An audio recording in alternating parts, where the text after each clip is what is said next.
Here's how it works. A person who is below 200 is someone who is moving against, who has to have an enemy, is someone who drains power, is always looking for energy from someone else, is trying to take it away from you. This is someone who needs to argue. This is someone who needs to prove a point. This is someone who needs to make you feel worse about yourself. And generally when you're in the energy field of someone below 200, when they leave your energy space, when they leave the field that you are in them with them, you feel worse about yourself. You feel drained for having been in their experience. You feel weakened, and you feel as if you need to get away from that because they are drainers of energy. They take, and they need to confront, and they need to have an argument. Now, the difference is that a person above 200, particularly in the 300 and 400 range, is a person who never drains, but instead is someone who supplies energy. And when you're in the energy field of someone like this, they make you feel better about yourself. You not only feel better about yourself, but for having been in the presence of that person, you feel energized rather than having been depleted of your energy. Do you see the difference? You feel as if you can do things. You feel as if there's nothing that can stop you. You feel as if you've been awakened. You feel as if everything is going to work. And you have a sense of faith and a sense of beauty and a sense of knowing that there's goodness in the world. But mostly you have a good feeling about yourself. And it's all because of being in the energy field of someone who calibrates to a higher frequency. They don't take, they give. They don't argue, they supply. They don't want from you, they offer you. People will say to me over and over and over again, I understand what you're saying. It makes a lot of sense. And I, of course, am operating at a much higher level than all of those people around me. And the people who really need to hear this message are not here today. They're back home watching a football game or whatever it is that they're doing. But they obviously wouldn't even come to this because I'm at such a much higher spiritual level. But I'm in the energy field of people who are always bringing me down. They're cruel. They're nasty, they're inconsiderate, they're not compassionate, they're vicious, they're hateful, they're any number of things that I don't want or can't tolerate in my life. And they bring me down. You've heard it, you've said it. They bring me down. My husband doesn't understand me. My boss doesn't get it. The people around me don't get it. It's a lousy, hateful world out there. There's a lot of people out there who are mean. There are a lot of people who are represented by those people that we quote call our enemies and so on. And I'm in that energy field and I can't help but being brought down. And I always ask myself, and I respond to that with imagine how Jesus would respond to such an observation. Like, I don't want to be over there with all of those thieves. You know, I can't go over there. I just can't be around them because they just bring me down. And you laugh because it's too absurd. Those prostitutes over there, they're just filthy. Those are just people that, they bring me down, so I stay away from them. I don't want to be around them. That wasn't his way. And I suggest to you that the reason that people with lower energies bring you down is not because it is them that are bringing you down, but it is because you join them in responding to them with the same energy that you despise. So if someone hates you and you hate them for hating you, you have responded to force with a counterforce. Anything above 200 is power. It's empowerment. Anything below 200 is force.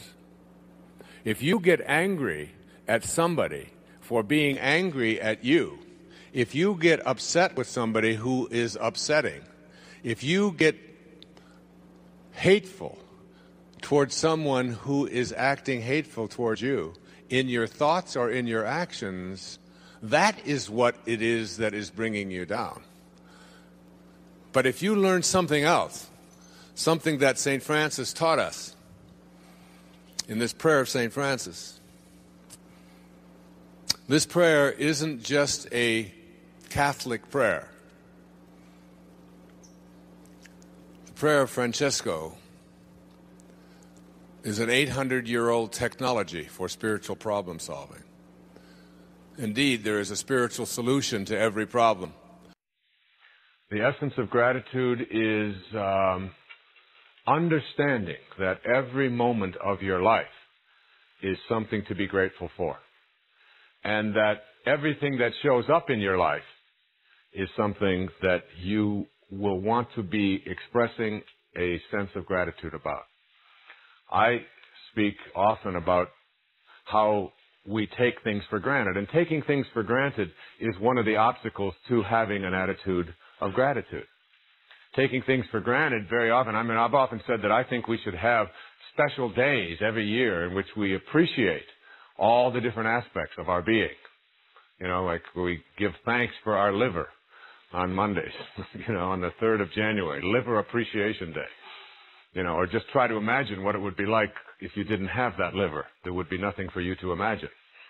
And then, for the air that we breathe, and for the ground that we walk upon, and for gravity, and for the food that we have, and for the sky, and for, our eyelids, which we just take for granted.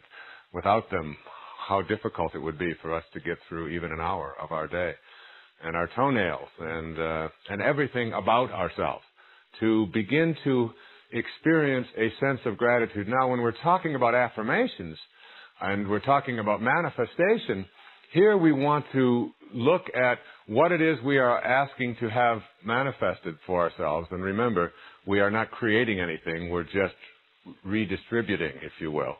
Everything that needs to be created is already in the universe. There's no place to go. I remember when the story was told of Swami Muktananda, great spiritual teacher, who was dying. And all of his devotees and students gathered around, and he was leaving. And he had announced that. His students were praying with him, and they were pleading with him, please don't go, Swami, please, we're not ready for you to leave. And he opened his eye and looked at them and said, don't be silly. Where could I go? Where is there to go? Everything is already here. And so, when you are manifesting and you are asking for things to show up in your life, as they begin to show up in your life, learning to be grateful for those. Now, that's not so difficult. Most of us say thank you. I have a little ritual that I do every day, and that is almost every day God sends money to me in some form, particularly when I'm running. It happens virtually every day of my life. And it's a little game, a mental game that I have played with myself. I'll be out running, and I'll be thinking about all of the abundance that has shown up in my life, and how grateful I am, and how grateful I am to have my children. One of the things that my wife and I practice regularly is telling our children how fortunate we feel to be their parents. How lucky we are. Not how lucky they are to have us as parents, but how blessed and how grateful we are. And I'll often pick up my little boy or one of my little girls and just put my arms around and say, I am really lucky to have you. I'm really blessed to have you show up in my life. I feel that way about all my children. And having that kind of attitude is something that I do with everything that has shown up in my life. Because I lived a big hunk of my life without a lot of abundance, with a great deal of scarcity. But even while I was living in scarcity, there was never a sense of poor me, or I wish I had more, or even looking at other people and saying, they've got it and I don't. That attitude keeps you from being grateful for what you have. Even as a child, I didn't learn to say, oh, they've got a Cadillac and we have to drive around in an old Chevy or something. There was a sort of an internal knowing that you haven't earned a Cadillac. That isn't something that you even think about as being yours. They used to talk about being able to buy a Cadillac when I was a young man, buying my first car, and they said a Cadillac cost almost $4,000. I mean, I couldn't comprehend a Cadillac costing $4,000 and having $4,000 to buy a car. I mean, it wasn't like something I would even give a moment's notice to. If other people had that was just their karma, or that was their benefits, or somehow they had done something to earn that. Now, today, when I go to buy a car, $4,000 is an option. You want this stereo system instead of this one? That'll cost $4,000 extra. All right, throw it in. What do I? You know, it's got extra speakers. I mean, my first car was an old 1950 Plymouth that had rusted out sides on it, and I washed that thing every day, and I was so proud of it. I was so excited about that. And the idea of looking at somebody else's new car and thinking that there was something wrong here, that they had it and I didn't, couldn't have occurred to me. And I believe it's that attitude of being grateful for whatever shows up in your life that allows additional things to show up in your life. And my little ritual that I play every day when I'm out running is little coins that I find in the street. I found one this morning when I was running before I made this presentation, right out in front of the hotel. A penny, a shiny penny. And you know, I have I've never admitted this in public before, but I have a large jar of coins that is hidden behind, in a bookcase, behind a whole, nobody knows where this is except myself. And this contains all of the money that I have found in the last 20 years. And it's a huge amount of money. Some of it is wrinkled up bills. A lot of it is foreign money because I've run in foreign countries. And most of the coins are dirty and they've been out on the street for a long time. And there's a couple of $20 bills. There's a $100 bill in there. And every time I look at that little symbol that just keeps growing, it reminds me to be grateful. And when I pick up one of those coins, I always say, thank you, God, for this symbol of abundance that has shown up in my life. Thank you. And I put it in my pocket, and I put it away in a special way. Then when I get back to my office, I go to that little place, and I put it in there, and I look at that, and that's my reminder.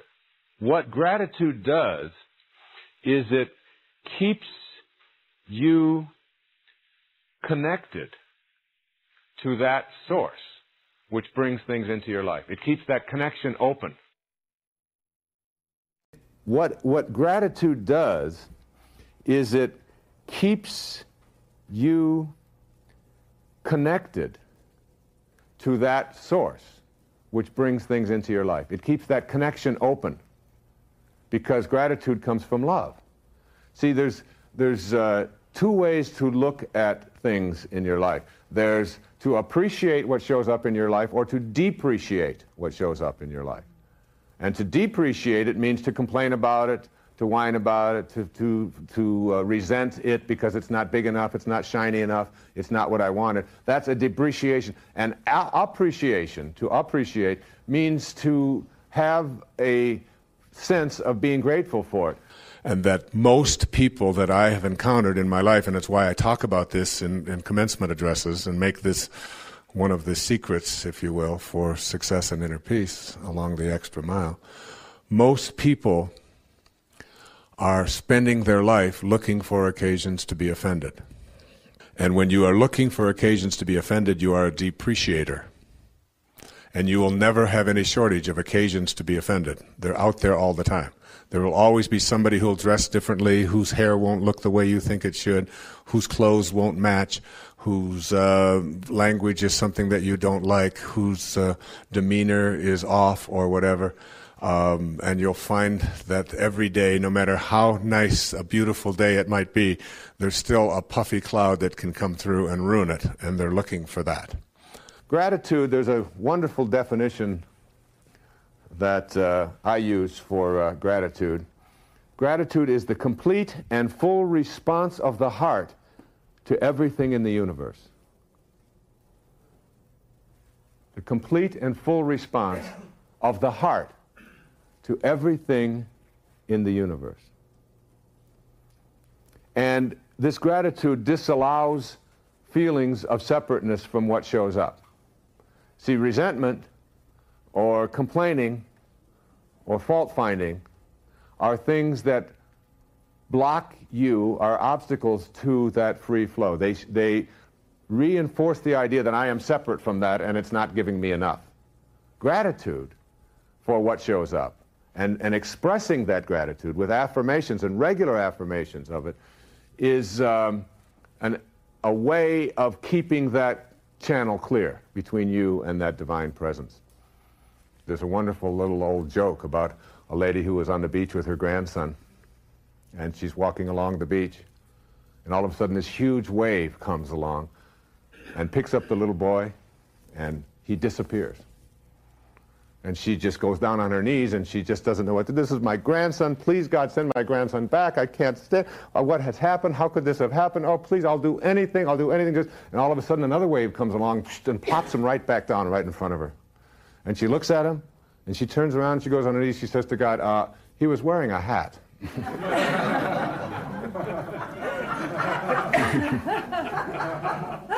You know.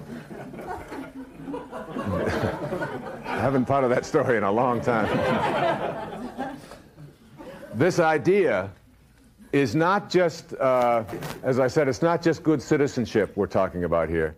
It's cultivating this attitude of flow, of allowing, of permitting things to continue to grow in you, because gratitude is love. Now, the hardest part about gratitude for most people is the understanding that you have to also be grateful when things don't show up. And you have to learn, this is the toughest part, you have to learn to be grateful for that which you don't have, and for the suffering that you are going through, and for the experiences of scarcity that seem to be present in your life. Because in essence, until you can be grateful in these moments and understand that you can't have sobriety, generally speaking, without having known its opposite. Everything in the physical plane has its opposite. People who have been through addictions generally know and appreciate and are grateful for those addictions when they transcend them. You won't find very many alcoholics who are in recovery who will say, I resent my addiction days. Instead, what they say is, they were the greatest teachers I ever had. And I couldn't be where I am today without having had those. Now, this is true for all of our experiences. When people say to me, can you really say that you are grateful that your father walked out of your life when you were just a baby? Can you really say that the time that he spent in prison, and the fact that he never sent any money, and the fact that you had to spend early years in foster homes and so on, and away from the rest of your family, can you really say that you're grateful for that? I say, my father was my greatest teacher. I never met the man. And I talked about that on an earlier program. But without my experience of learning to rely upon myself as a young boy, I couldn't, as a grown man, be teaching self-reliance today. Couldn't do it. I always said there's three ways to enlightenment. The first way to enlightenment, I call enlightenment through suffering. And enlightenment through suffering is, I am going to go through this experience. I can think of it from drinking, for example. And then I'm going to get through it, and then I'm going to look back on it. And as I look back on it, I'm going to realize after 10 years or so the benefit that I had in that, and I am going to grow from having suffered. It's enlightenment through suffering, which is not anything I recommend. But it's mostly the way that most people take. So we go through these storms and all of these difficulties and all of the stuff that we have to go through, and then we get to a place where we look back on it and we say, now I know why I had to go through that. You know? Now I know why I went through those addictions. Now I know why I went through those horrible relationship things, and I was always trying to be right. And and not being able to work it out. Now I know why I had to go through the poverty. Now I know why the accident came about. Now I know why the fire that destroyed this. I know why the illness came about. But I don't do it by what I call enlightenment through suffering any longer. I go a different direction now. And the direction that I go is the next level of enlightenment. And the next level of enlightenment is while you are going through the storm, instead of saying, someday I will realize why I had to go through this, and I'll look back on it, and I will benefit from it. Instead of that, what I do is say, what's the lesson in this for me right now? What is it that I've attracted? Why have I attracted this into my life again? And I am going to get the lesson without having to go through a long period of suffering in order to understand it and explain it. So that's the second level, and that's one I would recommend to you as you start coming back to your place of origin, as you begin to reconnect to your source. I think that there is a way, there is a possibility of going through the things that we are told we're supposed to suffer from and not suffer at all. I think there's a way. I don't say that I'm there. And when you really get good at getting into the moment and being here now, as Ram Dass says, living from this moment and being just completely engulfed in it, whatever it is that your pain is, whatever you're thinking about, whatever, you know, there's a saying that says, I'm an old man and I've had many troubles, most of which have never happened. And most of the troubles and the suffering and the things that they are really thoughts, that all this suffering that you went through, you know, that it was all thoughts. It was just all thought. That we become what we think about, whether we want it or not. I mean, that's really the beauty of the work of Esther and Jerry Hicks and Abraham, is the power of our thoughts. This whole idea of reconfiguring our way of processing things in such a way that we don't have to suffer. Because I'm going to go to a third point. I haven't even gotten to the third one yet. Everybody has a story. Everybody has something that that takes place that they wish hadn't taken place. We still have within us the capacity, as Abraham often says, you know, my not eating because there are children starving in Africa is not going to feed one child. My feeling guilty, like you can't get depressed enough to undepress another person. You can't get sad enough to make somebody else happy. But you can present yourself as a person who is aligned with Source in such a way that you are a God-realized soul, that when you are around a depressed person or a starving person, you give them hope. And that's what we need, is people who have a sense of hope and can elevate themselves because of the examples.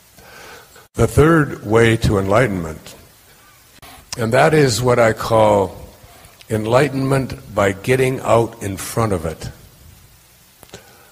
and stopping it before it gets to you, anticipating it. As you get to a level of awareness that is so aligned with God, where you're thinking from a spiritual way at all times, seeing the unfolding of God, practicing reverence for life, the things I'll be speaking about when I speak about this meaning phase. As you get and begin to start to elevate your consciousness, what happens as you begin to elevate this, your intuitive nature begins to take over, and you begin to attract the right people and the right events and the right circumstances in your life. They just show up. And the right people, like when I decided to give up alcohol, when I decided to give up experimenting with certain drugs in my life, I remember still being tempted to go back to it. But as I was changing my conception of who I am, my concept of myself as a person, I would attempt to go back. I would find that the person that I was supposed to get the drugs from didn't show up. That that it was like there was one more obstacle put between me and getting it, something that I didn't want to have anymore. Because addiction is nothing more than you never get enough of what you don't want. You never get enough of what you despise.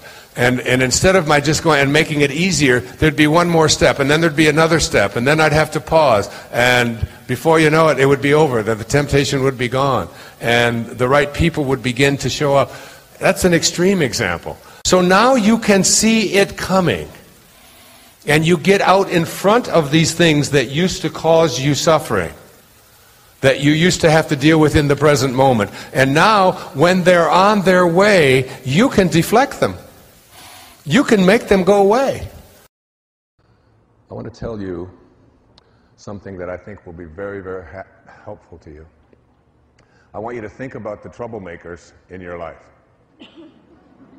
I want you to think about the troubled ones in your life. I want you to think about the ones in your life that are hooked on drugs. I want you to think about the ones who don't cooperate, the ones who don't fit in, the ones who perhaps are disrespectful, use language that you don't approve of, use substances that you find difficult, people that perhaps you work at. But mostly, I want you to think about people like that in your family. Now, I know that you think it's always somebody else, but they're thinking of you.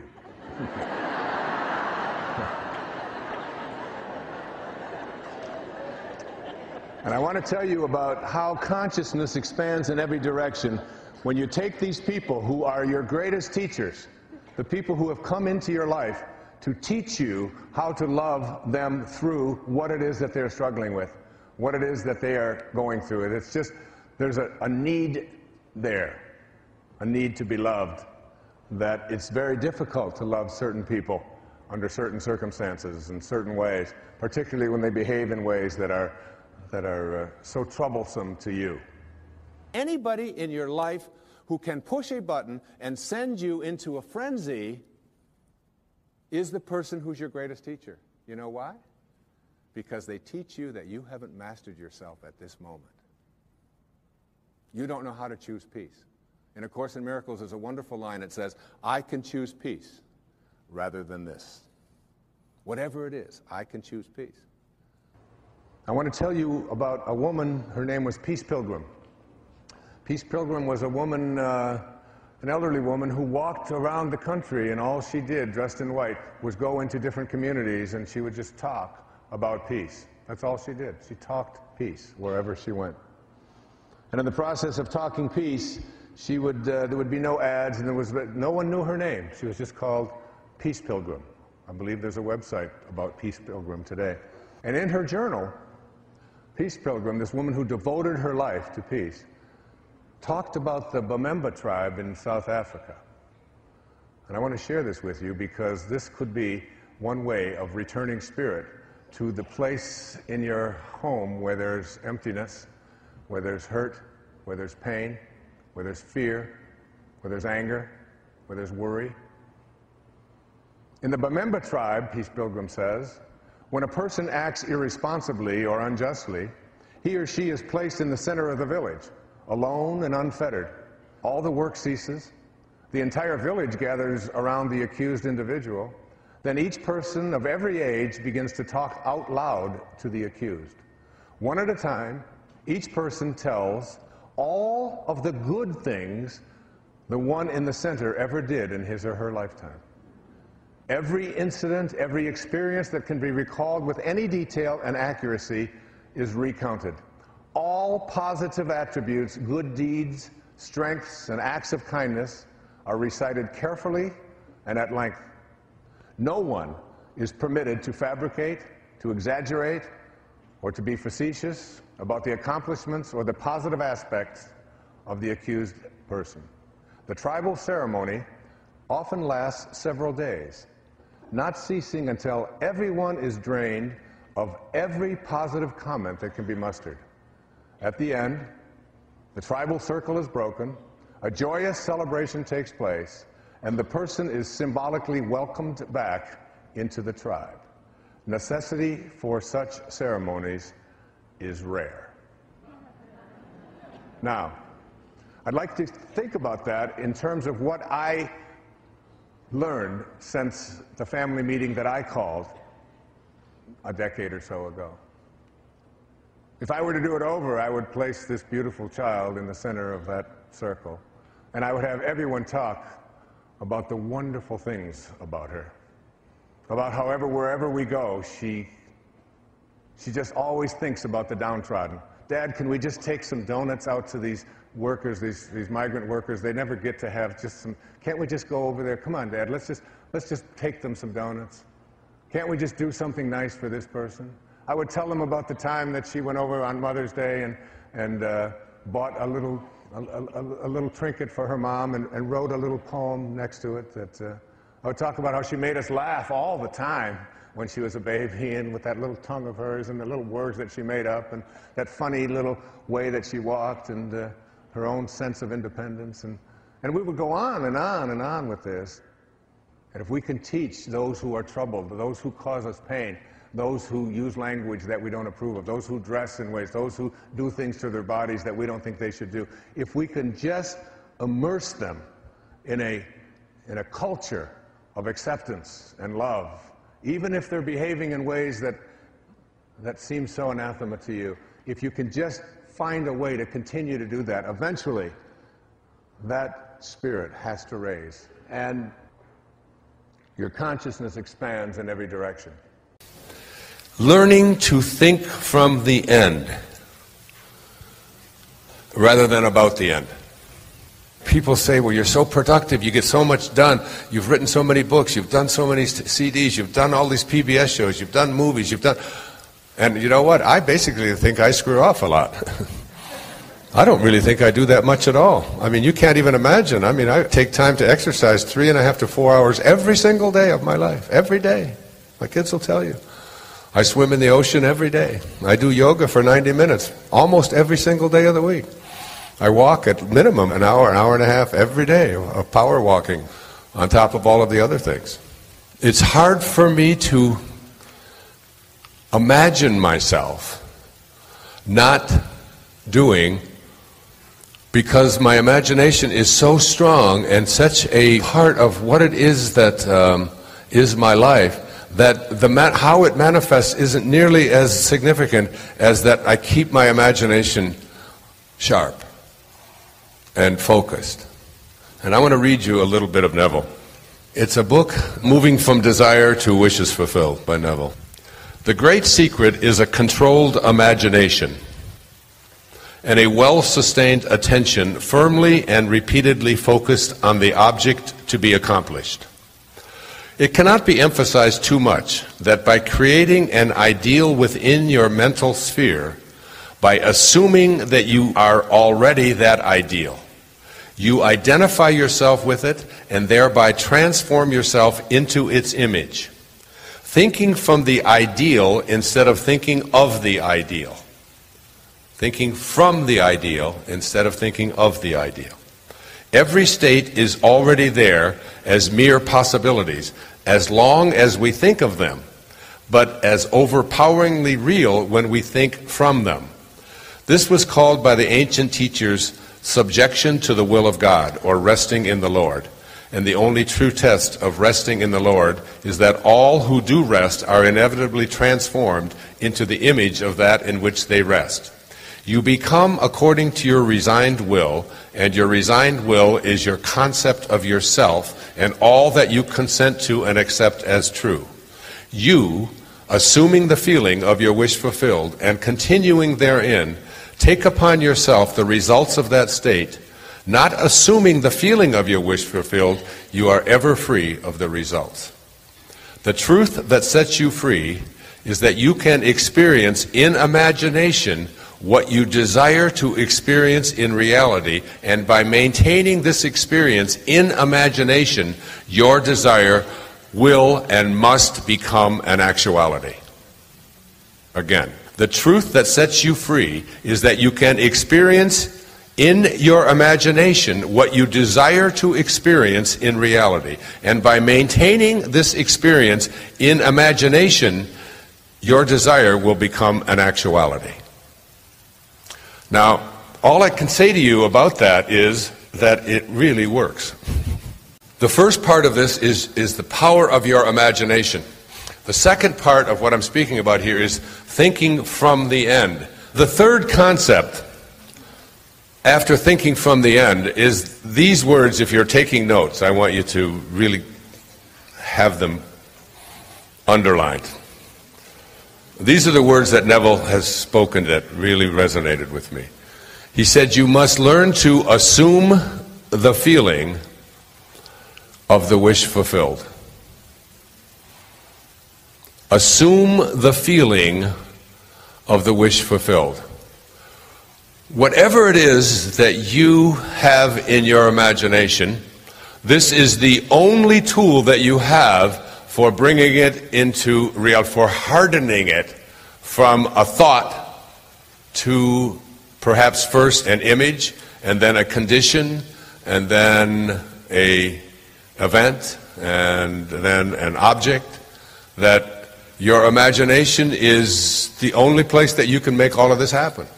If it's the weight that you want to lose, if it's the addiction that you want to overcome, if it's the relationship you'd like to fix, whatever it is you'd like to create, he gives some very specific examples of how this can work. Assuming the feeling of the wish fulfilled means that in your imagination, you have created what it is, what you have imagined for yourself. You think now from that end rather than about that end. And now you assume the feeling of that wish being fulfilled. And where do you experience feelings? In your body. That's what the body is. It's the reservoir of feelings. They show up in your flushing. They show up when you get embarrassed. They show up when you get joyful. They show up when you get sad. You know, you have physical manifestations of feelings. You assume the feeling of this wish being fulfilled. So what does it feel like within you to have this thing materialize? He makes a big case for creation itself, that you have really no control over the details. And you don't get to be a part of creation, he says, because creation is already complete. What you get to decide is what aspect of creation is going to manifest or materialize or show up into your life. That's what you get to do. You don't get to go out there and make mosquitoes or create flowers and all. All of that is being done by the great invisible Tao. What you get to decide is what extent of what is already being created and is part of creation that you are participating in, what share of it is going to manifest and be a part of your life. And you do this through the assumption of a feeling of a wish fulfilled, so that you imagine what it is that you would like to have or to be or to manifest, and you imagine this for yourself, and then what you do is you feel it in your body. And you ask yourself, what does it feel like? You have to send away all blame for everything in your life. All right? All blame must go. You can't be blaming anything that's going on in your life. Your birth order, it doesn't matter whether you're the youngest, the oldest, the middle child. It's like wherever you are is where you were supposed to be. And if your parents did anything, you remind yourself that they did what they knew how to do. You can't ask any more of anyone. And forgive them, whatever it is. Whoever in your life is causing any dissonance, any anguish, any pain, whoever they are, any grudges that you've had, any anger that you're holding on to, anything that's lasted a long time, forgive. And if you keep that in mind and take all the blame out and say, I created who I am. My personality is who I chose. If I have been shy, I didn't inherit shy genes. I have been making shy choices. I am not a nervous person. I have been making nervous choices. I am not a person who's not good at selling. I have been making non-selling choices. Just for a moment, just take a couple of minutes and just kind of calm yourself down and try this with me. Just try it. Hold your hand out if you want to. I mean, however you want to do it. And picture in your hand a lemon. Kind of close your eyes if you want to and listen to my instructions. And take the lemon and feel the texture of the lemon. And open your eyes and look at it. See if you can see a lemon there. See if you can see the little bumps that are on a lemon. See if you can see the little green nub on one end and how it comes to sort of a little point at the other end. And feel it. And feel a little bit of the moisture almost that's on the skin. Just practice for a second. Just take a knife, paring knife, your favorite knife, and just cut it right down the center, right in half. Right? Just kind of slice it. And then take the pointy-ended side and put it away. And then take the other half of the lemon and look at it. And run your finger along the top of it and feel the moisture. Can you feel that? Now take the lemon, and as you hold it and see that lemon, just move it up close to your nose so that you can smell it. Just bring it right up and smell the fragrance of it. See if you can actually smell the citric acid. Now hold it close to your nose. Now take it back down. Now open up your mouth and take the lemon and move it up close to your mouth, as close as you can get it, and take a bite right out of it. Go ahead, just take a bite out of it. Now what's happening in your mouth right now? Okay. Do you have saliva in your mouth? Most of you have. You're going to get a little more in about another 5 seconds. You feel the saliva coming into your mouth? Why is saliva coming into your mouth? Because citric acid is attacking your mouth right now. And the only defense you have against citric acid in the billions of years of evolution that have produced you is saliva. Saliva goes into your mouth to fight it. It's still there, isn't it? Mouth kind of dry. You feel it? That's visualization. It's nothing difficult. There's nothing complex about it. That's what hypnotism is. The importance of visualization for me in imagery can be related to almost every single thing that you do in life. If you're a salesperson and you visualize a sale not working out, or even if you have that thought that that person probably won't want to buy this thing from me, or they won't want to close on this deal that we have agreed to, if you think that way and visualize it that way, you're creating the opportunity for you to have exactly that happen to you. It's like a self-fulfilling prophecy. If you see it in your mind as working out, closing the deal, getting someone to buy the product, whatever it is, and if you're selling brake linings to a hardware store, and you can see the brake linings on their shelf, and you can see the receipt, and you can practice that image and see it, and then operate on that image. If it doesn't work out, let's start from that premise. You say, all right, instead of, see, this guy's wrong, I knew that this karma stuff, and I don't want to hear any more of this stuff. You don't do that. You say, there's something in this for me. It's not supposed to be working out right now. I wonder what I can do to learn from that. Let me re-examine it. Let me look at it. You don't blame anybody else, all right? Blame must go. If you are going into a tax audit and you believe that it's not going to work out, you are going to act out on that auditing image that you have in your mind. And you will not prepare yourself in the same way as if you believe that you're not going to have to pay more taxes and that you've been an honest taxpayer and that you filled out your forms properly and that you are entitled to not have to pay additional taxes, and that's how you're going to operate. And you get an accountant who believes that as well, and you go in from that premise, you'll find yourself having much, much less difficulty than if you go in saying, oh, they're going to look through my records, this is going to take 2 days, they have no right to go through all of these things, I hate it when they do this, and you go through this whole process. You are creating what it is that you don't want for yourself, because you're going to operate and behave on the basis of whatever image you have. If you believe it's going to be nasty, you're going to start behaving in ways to have that outcome come about. If you want to get a parking place, you can image yourself seeing one. Instead of looking for no place to park, you begin to see yourself as having one. If you want to have health, you begin to see yourself looking and feeling and acting the way you want to, and never detracting from that picture. And you can make that happen for yourself in your life. If you don't want negative things to go on in your life, then practice visualizing and having positive affirmations toward the things that you previously thought negatively about. Your thought processes create the images that you have. Those images create the behavior, and you can't back one up from the other unless you're willing to think that it's going to work out, and that's the premise you're operating from. That's a very important point for people if they want to be enlightened. If you believe that it's going to work out, then you'll start to see opportunities. If you don't, then you'll see obstacles. It's going to be very difficult to get that job. It's going to be very difficult to make the money that I would like to make. It's going to be very difficult to overcome the illness that I have. And the minute that you set yourself up for that, you have to ask yourself this question: is it true? Is it true? And the second part of this question is, can you be 100% certain that what you are thinking as an excuse is true. Can you, if there's something that you would like to change about yourself, and you say to yourself, it's going to be difficult, is there any possibility at all that exists out there that it might not be difficult? And if the possibility exists that it might not be difficult, then it's not true, is it? The same thing is true with something such as, I can't afford it. Is it true that whatever it is that you'd like to be able to do in your life, you can't afford it? Can you be 100% certain that you can't afford it?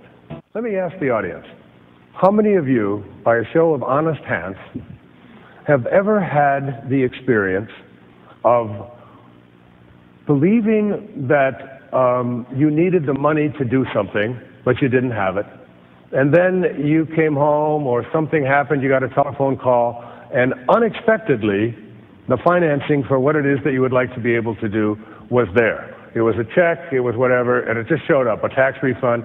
See, now, if you look around, we're talking about basically a universal experience. The idea that you can't afford it may or may not be true. So here we go, and here's the logic of this, and this is what I'd really like you to get. If you ask yourself the question, is it true? It's going to be difficult. It's going to take a long time. I can't afford it. 3 of the excuses that we use.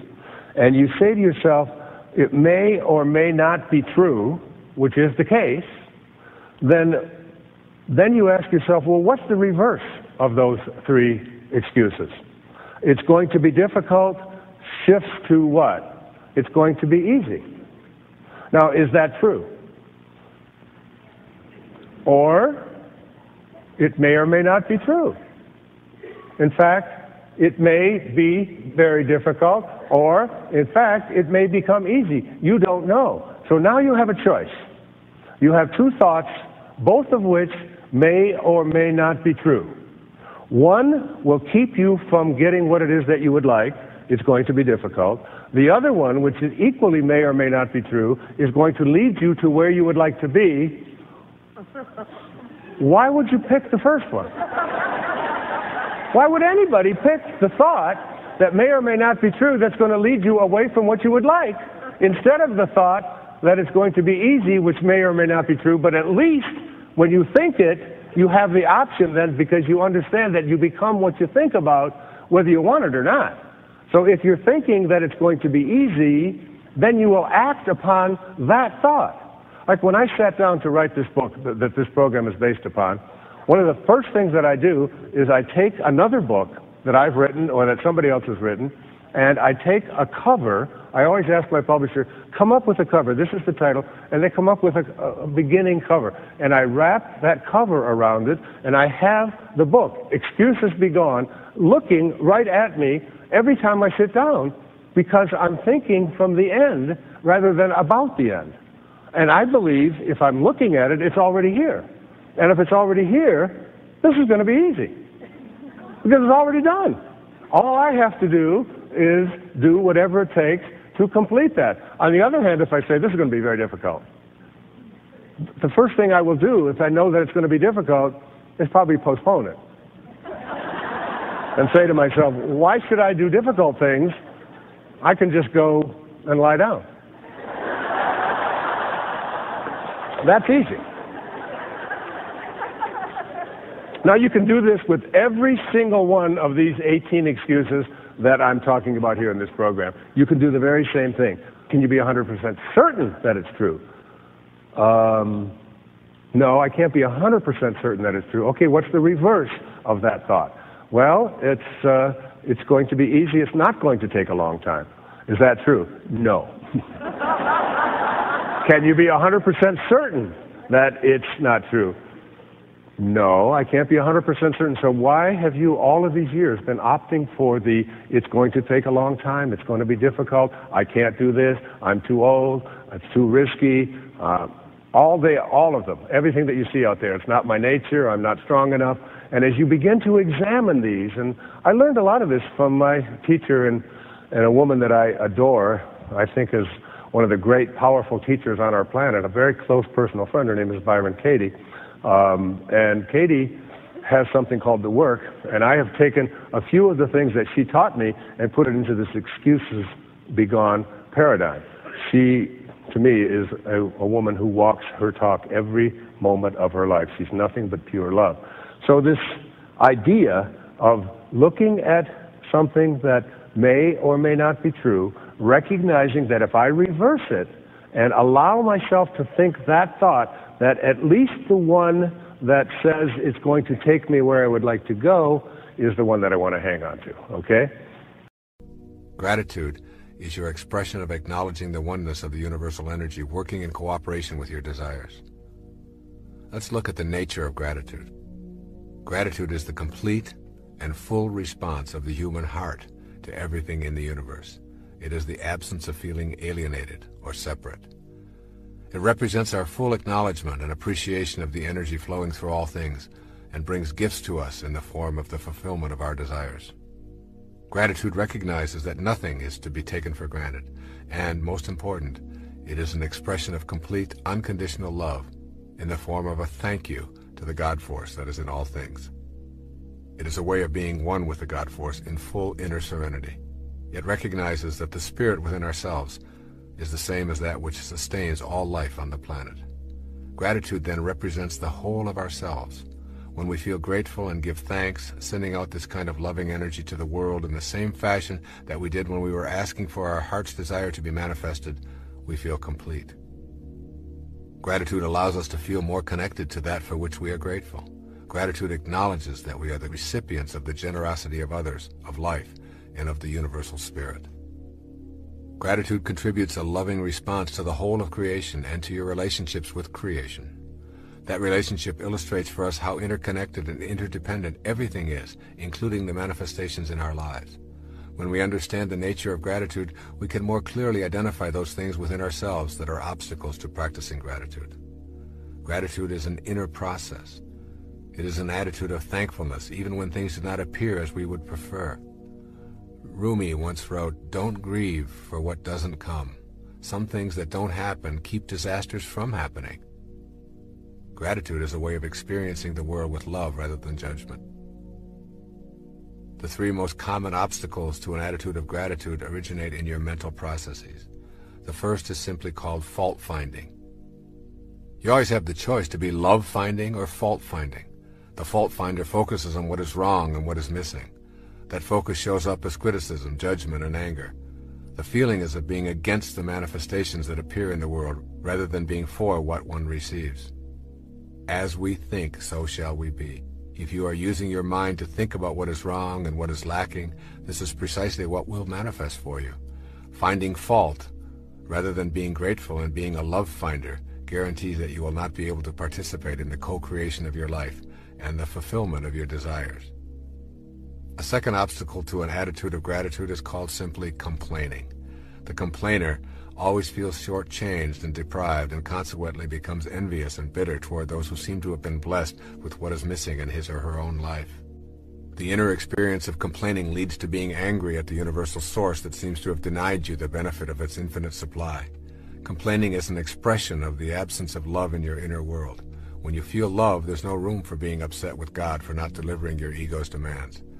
And the third obstacle to an attitude of gratitude is taking what you have for granted. Taking things and people in your life for granted drains you of the joy that you could be experiencing. Taking things for granted means going through life unaware of the multitude of gifts that are here in each and every moment. Think of the activities and experiences that would be missed if they suddenly disappeared. Remind yourself that there are no ordinary moments. Kicking a ball around with a child, watching the shape of the clouds in the early morning, or hearing the sounds of the seasons, saying goodnight to a loved one. Every single experience is an opportunity to experience gratitude, or its opposite, ennui. It is also a choice. Strive to be alert to being a love finder. Sleepwalking through life is a choice to impede the gratitude that is necessary for you to become a manifester.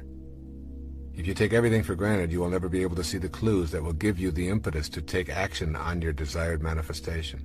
The appearance of the right person or the unexpected gift will be greeted with a shrug and a disinterest, which will prevent you from receiving its blessings. Be awake and fully appreciative of everything and everyone. And here appreciation and depreciation need to be understood. When we depreciate something, we devalue or diminish its worth. We depreciate things or people by expressing disapproval or dislike. It is impossible to feel grateful for something or someone we do not value. Begin to see things and people as they truly are. Each person is a child of God. See the unfolding of God in each person you meet. The moment you participate in the depreciation process, you block your ability to experience gratitude, and consequently, you obstruct your ability to manifest prosperity, love, and joy into your life. Essentially, the activity of depreciation means that you are not sensing the beauty of life. Become an appreciator, and therefore a manifester, by seeing the Christ shining back at you in the other person or groups of people. Cultivating an attitude of gratitude is something we all want to work on in this manifesting process.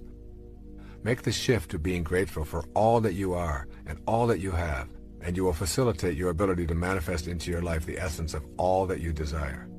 Develop an awareness of yourself as a recipient rather than as a victim. Be thankful and avoid complaining as much as possible.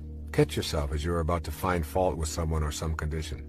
Then, instead, find something to say that reflects a willingness to be a love finder. Give yourself a specific period of time to practice avoiding complaining and fault-finding, perhaps 30 days. You will experience the emptying of rancor and complaints from your inner self and the opening to love, appreciation, and gratitude. Begin each and every day with an expression of gratitude and thanksgiving. Every morning when you awake, you have been given the gift of a sunrise and 24 hours to live. Take in a deep breath and be grateful for this exhilarating experience of breathing in life and love. End your day with an expression of love and a repetition of the word for peace, shalom. Be aware of the need to be grateful for the suffering and struggles that are part of the fabric of your life. Sometimes it's easy to simply be angry at your suffering rather than to know that it is the catalyst for your searching and awakening. And also remember, it is the nature of thought to increase. The more your thoughts are centered on what is missing, the more deficient you feel and the more complaints you will utter. Similarly, the more you practice gratitude, the more you are thankful and appreciative of all that life provides, and the more you feed your experience of abundance and love. Thank you, God.